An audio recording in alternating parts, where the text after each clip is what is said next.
और गोकुलपति प्रभु, इन दोनों ने ही क्या किया, फिर अलग अलग तरह से प्रयास किया और इन दोनों के प्रयास से ही क्या हुआ, फिर 2 स्थान मिल गए एक ही साथ में। जहां 5-6 साल से 7 साल से एक स्थान भी नहीं मिल रहा था, जब इन दोनों ने प्रयास किया अपने अपने स्तर, पहले तो वहां पर भी उद्घाटन इत्यादि किया था अद्वैत सप्तमी पे, किंतु आज बाद में ये वाला स्थान मिला, पहले ये वाला स्थान नहीं मिला था। तो इसीलिए पहले जो स्थान मिला था उससे इच्छा था कि उन दोनों में से वो वाला मठ के लिए ज्यादा अच्छा होगा। हमारे सारे प्राचीन भक्त गुरु भाई उन सब ने देख करके कहा कि नहीं, मठ के लिए यही वाला स्थान ही अधिक अच्छा होगा।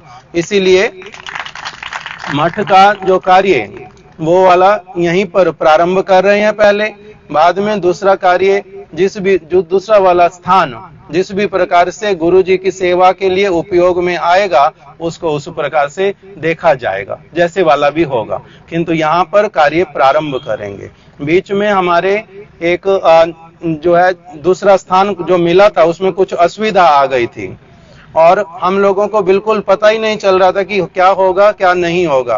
पैसे सारे भर दिए, सरकार ने ले लिए, किंतु फिर चक्कर लगाते रहो कैसे होएगा काम, कैसे नहीं होएगा। क्योंकि संसार में घर में कभी काम किया नहीं, 1 रुपए का भी काम किया नहीं, इसलिए पता ही नहीं कि कहां से क्या होएगा क्या नहीं होएगा। फिर भगवान ने अपनी आप ही सिद्धांति महाराज जी के मन में एक बात कि जो हमारे राकेश जी और मुकेश जी, उन लोगों की जान पहचान के कोई व्यक्ति जिससे कि आगे से आगे चक्कर लगा करके कैसे काम हो जाए, वो वाला काम उनके माध्यम से हमारा पूरा हुआ। इसलिए हम लोग गोकुलपति प्रभु, राम गोपाल बाबा जी और जो हमारे राकेश जी, इन सब के लिए हमारे हृदय में बहुत अधिक धन्यवाद की भावना है। हमारे गुरुदेव और समस्त वैष्णवगण इन लोगों के ऊपर कृपा करें, यही प्रार्थना है। और मेरे को क्या कहना मन में अभी नहीं आता। विशाल ने बहुत परिश्रम किया था। अच्छा, महाराज जी कह रहे हैं कि जब हमारे को ये भी गारंटी नहीं हो रही थी कि सरकार से मिलेगा या नहीं मिलेगा, उसके बीच में और भी एक प्रयास किसी ने किया था कि ये अगर नहीं मिला स्थान तो हम लोग पहले से कोई एक और स्थान लेकर के रखते हैं। बीपीटीपी की तरफ एक और स्थान लिया था अभी, किंतु वो हमारे गुरु भाई बोधायन महाराज जी ने ले लिया। वो वाले स्थान के लिए विशाल प्रभु और हंस प्रभु जी जो हैं, इन लोगों ने प्रयास किया था। तो महाराज जी कह रहे कि अगर वो वाला प्रयास भी नहीं होता तो मन में अलग प्रकार की हमारी चिंता रहती। तो जैसा भी हो, अनेक भक्त लोग हैं यहाँ पर।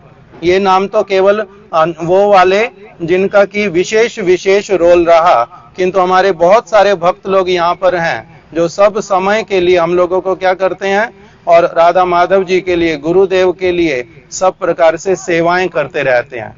किस किस का नाम लो, इसीलिए उसमें वो नाम नहीं उच्चारण करके, बहुत सारे भक्त लोग यहाँ पर हैं, बहुत सारे भक्त लोग यहाँ पर नहीं भी हैं, किंतु जिन जिन भक्तों का हमारे गुरुदेव की सेवा के उद्देश्य से यहाँ पर स्थान किस लिए चाहिए।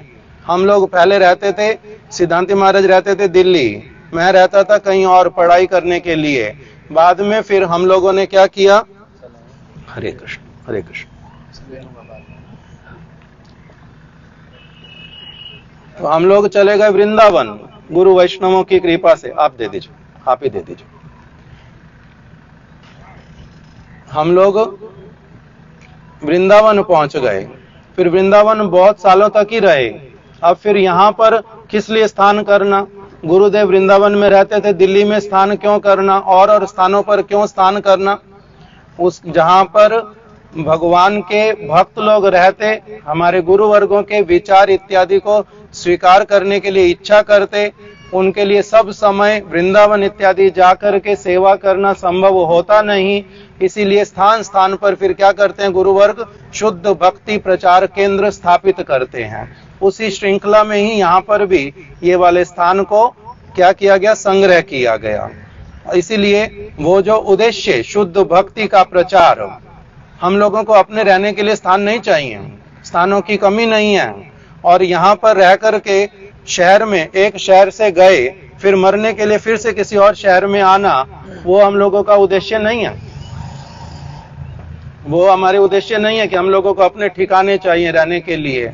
हम लोगों के लिए वृंदावन में बहुत सारे स्थान हैं, और कोई कोई भक्त बोलता है कि यहाँ पर बहुत सुविधा मिलती है, किंतु हमारे लिए हम उस सुविधा को गिनते ही नहीं कि यहाँ कोई सुविधा है, उल्टा असुविधाएं ही असुविधाएं हैं।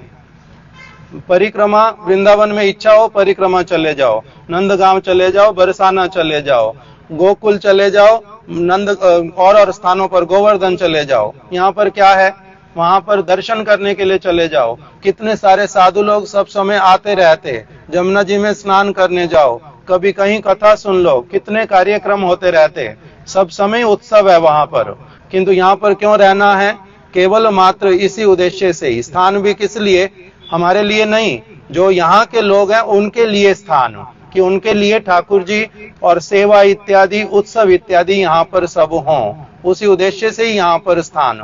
शुद्ध भक्ति की ही वार्तालाप हो, और समस्त और चीजें तो हजारों मंदिर यहाँ पर हैं, फिर इस तरह के मंदिर की भी क्या आवश्यकता। और मंदिर नहीं है लोगों के लिए, वहीं पर ही वो जाकर के अपना सेवा पूजा करें। किंतु जो शुद्ध भक्ति के विचार, भागवत का विचार, गीता का विचार, चैतन्य चरितामृत, चैतन्य महाप्रभु के विचार, जो शुद्ध भक्ति के विचार, उसका जगत में बहुत अभाव है। हजारों मंदिर होने पर भी शिक्षा नहीं है वहां पर, किंतु केवल मात्र जाओ, हाथ जोड़ो और आ जाओ। और वहां पर उनको जो लोग रहते उनको भी नहीं पता कि भगवान ही कौन है, किसका पूजा करना चाहिए, आराध्य कौन है। उनके लिए सभी लोग जैसे मूली, गाजर, बैंगन सारा कुछ एक ही है ना, अलग अलग है, अलग अलग है, एक तो नहीं है ना। तो जो सभी कहते कि नहीं मूली भी एक, बैंगन भी